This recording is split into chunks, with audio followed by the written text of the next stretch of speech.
hapon. Yan, nanonood po ako nitong mga nag-aaral ng paranormal. Meron silang mga paranormal investigation doon sa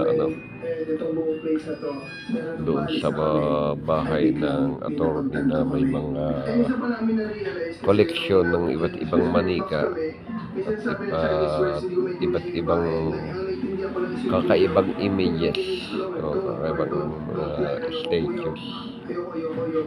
Yan, siguro isa rin sa reason baka ayaw ganun pati yung buhay niya kaya hindi nag-activate sa video board. Siguro possible na yun yung dahilan. We're not sure, it's just a theory. Pero we did already medyo matagal na ito dito and siguro oras na para tapos itong gabi ito. Abangan nyo dahil yung next video namin, pupunta kami ngayon sa LU at babalikan marami na ngayon mga nag-aaral sa ganyan. Na explore namin dito sa Pilipinas. So, kaya may